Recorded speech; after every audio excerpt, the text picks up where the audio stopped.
Film ini berjudul No Mercy tahun 2010 dan film ini salah satu film Korea paling bagus menurutku loh. Gila abis, plot twistnya berkali-kali dan kalian gak bakal nyangka endingnya. Jadi kalian harus fokus dari awal. Bercerita tentang kasus pembunuhan mutilasi di suatu desa sampai akhirnya pembunuhnya tertangkap. Tapi masalahnya pembunuhan ini tidak sesederhana yang kalian pikirkan. Sangat rumit sekali. Lihatkan dua orang fotografer sedang hunting foto burung yang berterbangan. Sampai akhirnya mereka melihat sesuatu di ladang. Dan inilah No Mercy. Seorang dokter ahli forensik bernama Profesor Kang Min Ho sedang mengajar di Akademi Kepolisian bagaimana cara mengidentifikasi penyebab kematian seseorang dari hasil otopsi. Kang sudah sangat sering dan sangat profesional melakukan otopsi, dan karena jasanya lah banyak kasus pembunuhan berhasil terungkap. Putri Kang bernama Yewon menunda kepulangannya dari Amerika. Lalu Kang ditelepon pihak kepolisian untuk datang ke lokasi di mana ada mayat ditemukan di ladang. Seorang wanita telah dimutilasi dengan sangat kejam menjadi 6 bagian. Pemimpin investigasi bernama Oh dan detektif bernama Yun Jong sedang menangani kasus tersebut. Sedangkan Min Se-young yang baru bergabung menjadi detektif junior sangat jengkel karena hanya ditugaskan menjaga polis lain. Lalu Min melihat ada jejak kaki yang tidak simetris di lokasi tersebut. Min ternyata dulunya adalah murid Kang ketika di Akademi Kepolisian 5 tahun yang lalu. Min selalu didiskriminasi oleh Yun karena dia masih anak baru. Polisi sudah menyusun potongan-potongan tubuh wanita ini, tapi anehnya tangan kanannya tidak ditemukan. Aduh, gini loh susahnya bahas film-film yang sadis itu lur. Bakalan banyak yang di blur ya, maaf ya. Dan disinilah awal kejadiannya dimulai. Wanita itu bernama Oh Yun Ah, berumur 29 tahun dan bekerja di bar. Kang bilang sangat menyedihkan sekali wanita secantik dengan tubuh seindah ini harus tewas dengan cara yang kejam. Yun memberikan analisis pembunuhan yang biasa aja, sedangkan Min bisa memberikan analisis yang lebih logis. Min bilang bahwa pembunuh pasti sengaja ingin menunjukkan mayat tersebut, karena jika dia berniat menghambat proses identifikasi, harusnya semua bagian tubuh disembunyikan di tempat yang berbeda-beda. Tapi anehnya ini hanya tangan kanannya saja yang disembunyikan. Kang meminta mereka semua keluar dan hanya Min yang diminta membantunya. Oh pun mengizinkannya. Kang membedah jasad tersebut lalu mengambil dan memotong organ-organnya untuk diotopsi, baru setelah itu dijahit kembali. Capek bener ngedit beginian. Karena ini benar-benar dikelihatanin tanpa sensor lur. Tapi tenang, scene sadisnya cuma sampai di sini aja. Min yang gak kuat melihat hal tersebut pun akhirnya muntah. Penyebab kematiannya adalah kerusakan otak karena tengkoraknya pecah. Tanah yang mengandung unsur granit ditemukan di dalam mulut, hidung, dan telinganya. Dan banyak unsur garam di sekujur tubuhnya. Kemungkinan mutilasi dilakukan di laut untuk membersihkan darah lalu dibuang di sungai. Senjata yang digunakan untuk membunuh adalah benda panjang dan keras untuk memukul kepala korban sampai tengkoraknya pecah. Korban mungkin dibunuh di gundukan tanah granit yang biasanya ditemukan di pabrik semen. Min pun teringat proyek reklamasi di muara Sungai Kem dan banyak pabrik semen didirikan di sana. Polisi pun membagi tugas. Sebagian mencari pacar dari korban dan sebagian lagi memeriksa semua pabrik semen.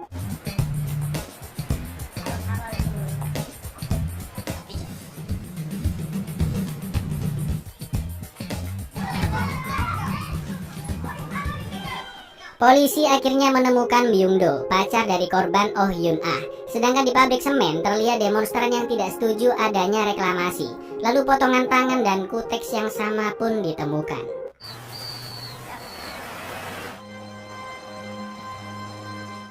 Byung-do mengaku sudah sebulan tidak bertemu dengan Oh Yun Ah, sedangkan karyawan pabrik semen juga diinterogasi. Tapi mereka semua tidak ada yang tahu kejadian pembunuhan tersebut. Min yang masih lembur sampai malam mendatangi rumah Kang. Karena pintu rusak, Kang meminta Min menarik tali di bawah pintu agar bisa terbuka. Kang memiliki seorang putri yang sedang sekolah di Amerika dan setelah sekian lama, Yewon akan pulang besok. Min pun memberikan foto tangan yang ditemukan di gundukan granit. Min masih kebingungan kenapa pembunuhnya menyisakan satu tangan seperti itu. Kang berpikiran sepertinya pembunuh ingin memberi pesan kepada pihak kepolisian. Kang mengatakan tidak ada yang namanya pembunuhan tanpa motif, jadi selalu selidiki segala kemungkinan. Min mencari berita seputar reklamasi dan pembuatan tanggul, di mana para demonstran tidak ingin ekosistem Sungai Kem terganggu karena dibuatnya tanggul. Dan PT Tu Songkonsrit adalah pemasok tunggal di proyek tanggul tersebut. Keesokan harinya di kantor, Yun tidak ingin detektif junior Min ikut-ikutan dalam kasus sepenting ini. Tapi ternyata Min sudah diberi izin oleh Oh. Min pun mempresentasikan hasil investigasinya. Demonstran-demonstran itu adalah grup pencinta lingkungan I Love Venus. Kenapa Venus? Karena ternyata mereka menganggap Sungai Kem adalah reinkarnasi dari Dewi Venus, Dewi Kecantikan. Di dalam buku milik pemimpin kelompok mereka yaitu Lee Seong Ho mengatakan bahwa pemerintah telah memotong Sungai Kem untuk dijadikan tanggul dan reklamasi menjadi 6 bagian. Sama kan lur, kayak jumlah potongan tubuh Yun Ah. Di dalam bukunya juga dikatakan bahwa Lee Seong Ho berencana menghukum orang-orang biadab yang telah memotong tubuh indah Dewi Venus. Ada 3 lokasi terkait pembunuhan ini: pabrik semen Songkon Street, bibir pantai, dan juga muara sungai. 3 lokasi ini diduga sengaja diincar oleh pembunuh untuk menyampaikan suatu pesan. Meskipun pabrik bekerja 24 jam sehari, tapi di hari pembunuhan sekitar 20 menit terjadi pemberontakan oleh para demonstran. Dan waktu itu sangat cukup untuk membunuh korban. Di lokasi mayat ditemukan jejak kaki bengkok serta bekas tongkat. Lee Seong Ho diduga menjadi pembunuhnya karena Lee menderita polio dan cacat stadium 4 dan dia selalu memakai tongkat jalan.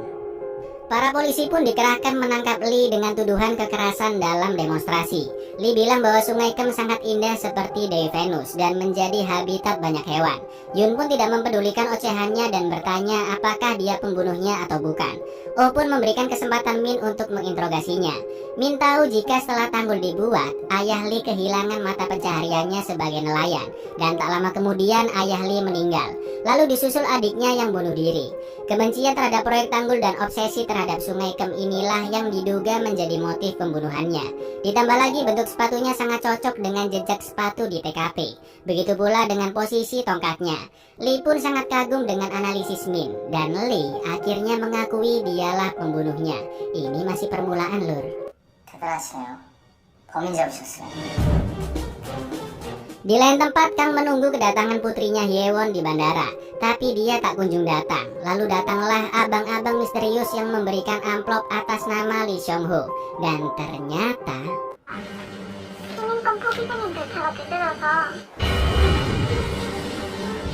Hyewon telah diculik. Kang mencari pria tadi tapi sudah menghilang. Lalu Min menelpon Kang dan memberitahu bahwa Lee Seong Ho sudah mengaku dialah pembunuhnya. Hyewon juga ternyata sudah pulang seminggu yang lalu. Kang pun langsung mendatangi kantor polisi. Lee bilang bahwa dia telah menggergaji Yun Ah dan entah kenapa Lee selalu melihat jam dinding. Dengan sangat panik, Kang langsung masuk ruang interogasi sendirian dan mengunci pintunya. Kang langsung bertanya di mana putrinya berada dan apa yang Lee inginkan sebenarnya. Kang akan membunuh Lee jika terjadi sesuatu pada Hyewon. Lee pun bilang jika dia ingin menyampaikan pesan di pembunuhannya, tapi karena cara itu kurang efektif untuk kepolisian, Lee ingin membuat perjanjian dengan Kang. Lee ingin Kang bisa meloloskannya dari tuduhan dan mengeluarkannya dari sana dalam waktu 3 hari, atau Hyewon akan mati. Kang masih tidak mengerti apa motif Lee sebenarnya, tapi Kang menyetujui dengan perjanjian tersebut. Lalu Kang tahu dari Min jika barang bukti gergaji mesin sudah ditemukan dan sekarang ada di laboratorium.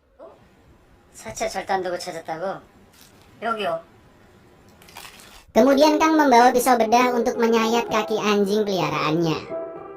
Yun menyuruh Min segera minta laporan otopsi ke Kang dan juga hasil tes darah di gergaji mesin. Lalu mas-mas analis barang bukti diminta Kang ke ruangannya. Kang pun diam-diam masuk ke lab untuk mencari gergaji mesin, membersihkannya dan mengganti noda darahnya. Lalu ketika Min sampai di rumah sakit, Kang yang baru sampai di ruangannya beralasan hanya ingin menanyakan apakah tes darah di barang bukti sudah selesai. Iya, pinter inti Inggrisnya Kang. Hasil tes darah akan keluar besok dan laporan otopsi juga belum selesai. Kang juga bilang dia tidak yakin bahwa Lee adalah pembunuh sebenarnya. Keesokan harinya Kang mendatangi Lee dan ingin menelpon putrinya Hyewon. Tapi karena ternyata nomornya nggak nyambung, Kang semakin emosi dan memukuli Lee. Sampai akhirnya telepon berdering kembali dan itu adalah Hyewon. Hyewon ketakutan dan ingin ayahnya segera menolong. Kang pun berjanji akan menolongnya. Lalu tiba-tiba telepon sudah mati. Gergaji mesin sebagai alat mutilasi sudah dibereskan oleh Kang. Tersisa senjata yang menewaskan Yun Ah. Tapi Lee tidak mau menjawab di mana dia menyimpannya. Kang pun mencari petunjuk di tempat tinggal Yun Ah. Lalu Kang membayar mbak-mbak girang yang mengenal Yun Ah. Kang akhirnya tahu bahwa Yun Ah memiliki pacar bernama Byung Do. Hasil tes darah sudah keluar, dan itu bukanlah darah manusia melainkan darah anjing. Polisi pun semakin bingung dan merasa dipermainkan. Polisi juga tidak tahu siapa yang sudah memukuli Lee. Tim dibentuk untuk mencari barang bukti yang sebenarnya di rumah Lee dan pabrik semen. Sedangkan Min disuruh mengambil laporan otopsi ke Profesor Kang, karena laporan otopsi adalah syarat untuk membuat surat penahanan Lee. Kang tidak menemukan Byung-do di tempat perjudian pacuan kuda. Lalu Min menelpon Kang untuk meminta laporan otopsinya.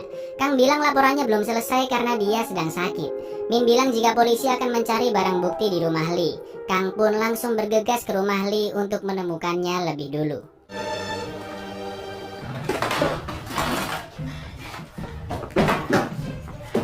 Kang melihat pintu bawah tanah dan membukanya dengan pisau bedah, tapi tidak ada benda penting di dalamnya. Lalu Kang melihat foto Lee dengan pria misterius yang memberikannya amplop di bandara, dan polisi pun sudah datang.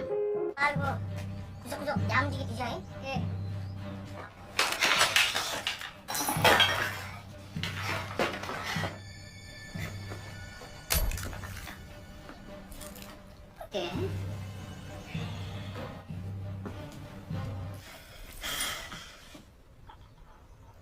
Untungnya Kang tidak terlihat dan polisi menemukan tongkat besi yang ada noda darahnya.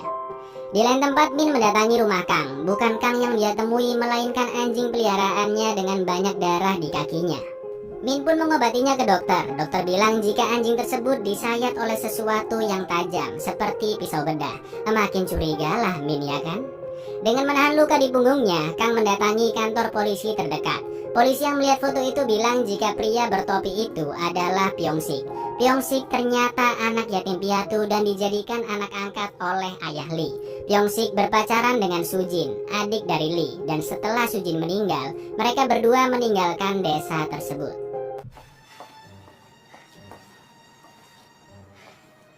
Kang pun menyelinap masuk ke rumah lama Lee dan ada satu kamar yang digembok. Ketika gembok berhasil dijebol, di kamar itu ada banyak sekali foto Kang dan putrinya Yewon, serta artikel berita tentang pemerkosaan seorang gadis SMA. Lee dan Pyong-sik ternyata memang mengincar ayah dan anak ini dari awal. Ketika tirai di kamar itu akan dibuka, Pyong-sik tiba-tiba datang.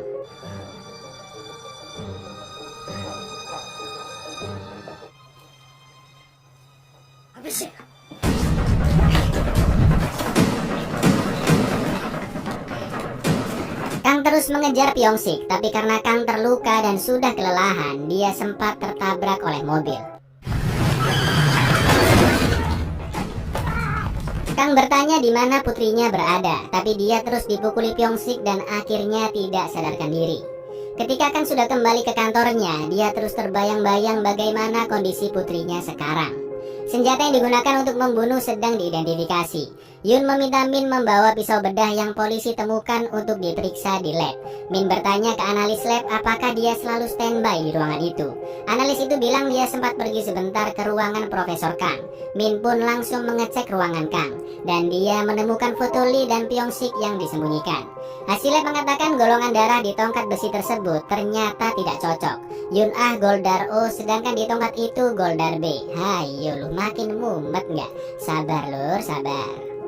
Kang pun menemui Lee kembali. Kang menduga Lee membunuh Yun Ah karena kasus persidangan yang dulu atas kesaksian otopsinya.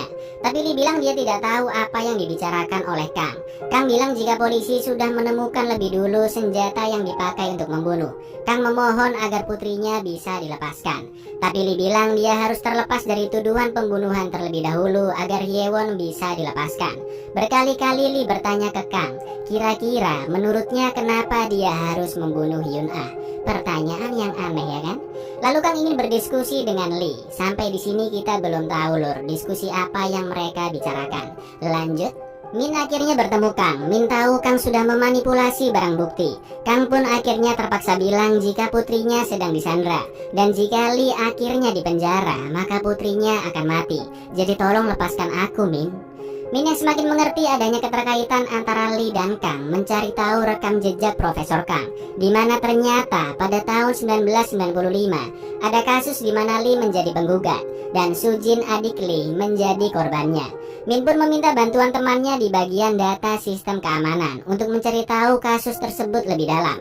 Kasus tersebut ternyata tentang pemerkosaan siswi SMU beramai-ramai, di mana ternyata 3 tersangka yang berasal dari keluarga pejabat dibebaskan karena tidak cukup bukti, dan Yun Ah menjadi salah satu saksi kasus tersebut. Lalu Profesor Kang adalah dokter ahli forensiknya. Makin bingung nggak? Nanti ada penjelasannya. Min pun bertemu dengan Lee. Min bertanya apakah pembunuhan ini karena hasil forensik dari Kang di kasus adiknya Sujin. Min bilang jika hasil otopsi Profesor Kang pasti benar. Tapi Lee bilang apakah kamu tidak tahu sejahat apa Profesor Kang dahulu. Masa lalu bisa dilupakan tapi tidak akan pernah bisa dihapus. Lalu Lee memberikan tongkat miliknya. Ternyata tongkat tersebut sangat cocok sebagai alat pembunuh. Lalu Pyongsik pun menelpon Min dan membocorkan apa yang akan dilakukan Kang. Di saat yang sama Kang berencana mencari keberadaan Byung-do. Lalu Kang menelpon Mbak Girang dan meminta pertolongannya. Mbak ini pun datang menggoda Byung-do dan mengajaknya berganti oli. Lalu Kang mengambil gelas yang sudah dipegang oleh Byung-do dan pergantian oli pun dimulai. Tapi karena Byung-do ini lemah syahwat ya kan, baru dicolek dikit aja udah ser. Spermatozoa dari Byung-do pun dibawa dan diberikan kepada Kang. Apa tujuan Kang sebenarnya? Ketika Min mendatangi Kang, Pyongsik langsung membuatnya pingsan. Pyongsik sengaja menjebak Min agar dia tidak membuka mulut. Min dilarikan ke rumah sakit, sedangkan Kang pergi ke ruang otopsi dan menempelkan sidik jari Byung-do di jasad Yun Ah. Lalu mengoleskan spermatozoa Byung-do di rahim dan di permukaan betinanya lur. Lalu laporan otopsi pun dibuat dan Kang mengingat kejadian di pengadilan dahulu, di mana Yun Ah memberikan kesaksian jika Sujin dan 3 teman prianya melakukan hubungan seksual suka sama suka. Begitu pula dari hasil forensik Kang, di mana selaput darah tidak robek dengan parah. Itu artinya tidak ada paksaan. Karena kesaksian dan hasil pemeriksaan inilah 3 tersangka anak-anak pejabat itu dinyatakan tidak bersalah. Ayah Sujin bernama Song pun menangis dan teriak histeris karena anaknya tidak mungkin seperti itu. Dan terlihat tatapan Lee yang penuh dengan dendam. Di kantor polisi, Lee sudah membawa pengacaranya. Lee tiba-tiba mengatakan bahwa dia tidak membunuh Yun Ah. Pengacaranya bilang Lee terpaksa memberikan pengakuan palsu jika dialah yang membunuh karena telah disiksa secara fisik. Ternyata ini semua rencana dari Kang. Saat diskusi, Kang bilang pihak kepolisian tidak memiliki bukti yang kuat. Lee bisa mengaku dia membunuh menggunakan tongkatnya untuk mengulur waktu, agar Kang bisa membuat laporan otopsi yang sudah dimanipulasi. Tongkat itu tidak bisa dijadikan bukti kuat karena ada banyak orang yang memiliki tongkat tersebut. Dan tentunya tidak ada bercak darah di tongkat Lee, jadi nggak kuat lur buktinya. Begitu pula dengan jejak sepatu di dekat lokasi kejadian juga bukanlah bukti yang kuat. Polisi pun mulai kelabakan.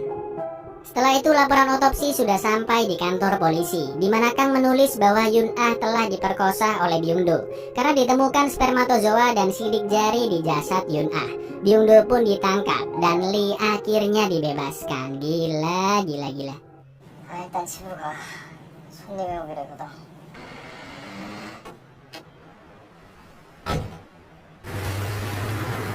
Min yang sudah sadar mendapatkan data yang dia minta dari temannya. Ternyata ada 2 hasil otopsi. Yang pertama yang dikeluarkan saat persidangan oleh Kang, dan yang satunya mengatakan bahwa selaput darah Sujin robek parah. Itu artinya Profesor Kang telah memberikan laporan palsu. Dan yang lebih mengagetkannya lur, Yun Ah sebagai saksi kemungkinan sudah disuap keluarga terdakwa. Dan 3 terdakwa diketahui sekarang sudah tewas. 2 karena kecelakaan dan 1 dibunuh di klub malam. Lalu pembunuhnya tidak ditemukan. Min pun bergegas ke rumah lama Lee dan menelpon Yun untuk segera mengirimkan tim ke sana karena Profesor Kang pasti dalam bahaya. Profesor pun sampai di rumah Lee yang baru. Berkali-kali Kang bertanya ke Lee di mana putrinya berada, tapi Lee jawab gak jelas dan ngalor ngidul. Kang pun benar-benar meminta maaf soal kasus Sujin. Dan tiba-tiba 안타깝게 생각해. 과학적인 분석을 치르. 뭐가 과학적 분석이야? 내 누나가! 정말 창녀라고 생각해? Lee terus memukuli Kang karena dia sudah membuat laporan palsu yang seakan-akan adiknya adalah seorang pelacur. Kang pun teringat kejadian dahulu di mana ternyata anaknya Hyewon menderita penyakit Gaucher, penyakit bawaan lahir yang membuat lemaknya bertumpuk dan mempengaruhi fungsi organ maupun tulang. Hyewon ke Amerika ternyata untuk berobat kepada dokter ahli di sana, dan karena itulah Kang terpaksa memberikan laporan otopsi palsu. Karena keluarga terdakwa akan membantu biaya transplantasi tulang sumsum Hyewon yang dilakukan setiap setengah bulan. Di satu sisi setelah persidangan selesai, Song memohon agar Kang mengatakan yang sejujurnya, karena anaknya Sujin tidak mungkin berbuat seperti itu, dan percakapan itu dilihat oleh Lee. Kang pun menangis dan berkali-kali bilang bahwa dia memang bersalah dan benar-benar meminta maaf. Kang ingin dirinya saja yang dibunuh, bukan Hyewon, karena Hyewon tidak bersalah. Tapi Lee bilang bahwa karena kejadian itu, orang-orang jadi menyalahkan dan mengutuk keluarganya. Bahkan Sujin sampai depresi dan akhirnya bunuh diri. Kebencian di dalam tubuh Lee semakin besar dan dia tidak bisa menghilangkannya. Lee bilang jika semua sudah terlambat karena Hyewon sudah mati. 내일을 어쩌죠? 늦었어요. Min sudah sampai di rumah Lee yang lama dan ada Pyongsik di sana. Lalu tiba-tiba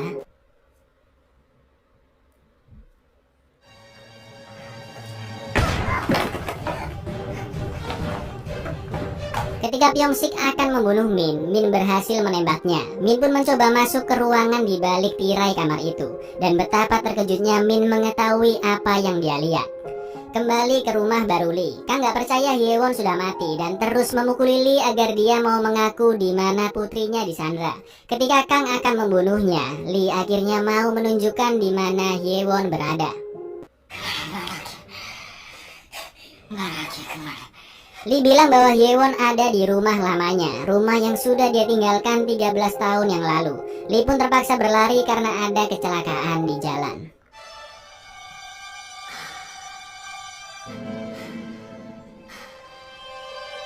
Min pun menahan Kang yang akan masuk ke balik tirai kamar, dan ternyata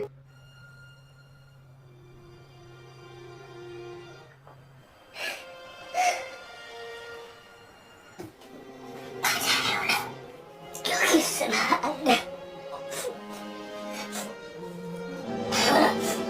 왜 어디?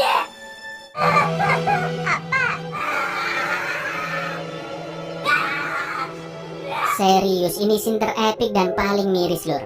Ternyata potongan tubuh Yun Ah yang dibedah, lalu organnya dipotong dan dimanipulasi spermatozoa oleh Kang adalah potongan tubuh dari putrinya sendiri Hyewon yang sudah ditukar.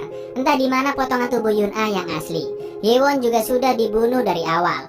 Telepon dari Hyewon yang memundurkan jadwal kepulangannya hanyalah suara rekaman. Dan juga ketika dia minta tolong ayahnya karena sedang disandra, juga suara rekaman. Kang pun semakin kehilangan akal, mengingat apa yang sudah dia perbuat ke tubuh putrinya sendiri.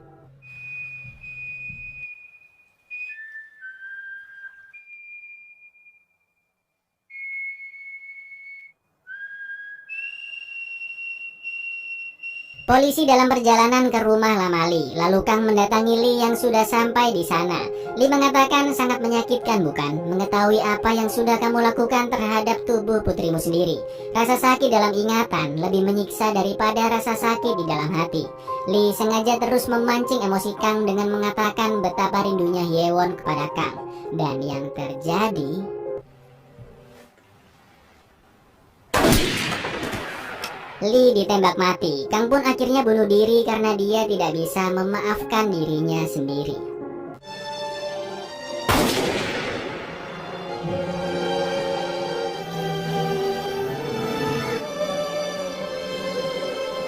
Di akhir film terdengar kutipan dari Lee yang mengatakan bahwa memaafkan jauh lebih menyakitkan dari kematian, karena memaafkan akan memendam rasa sakit di dalam hatimu.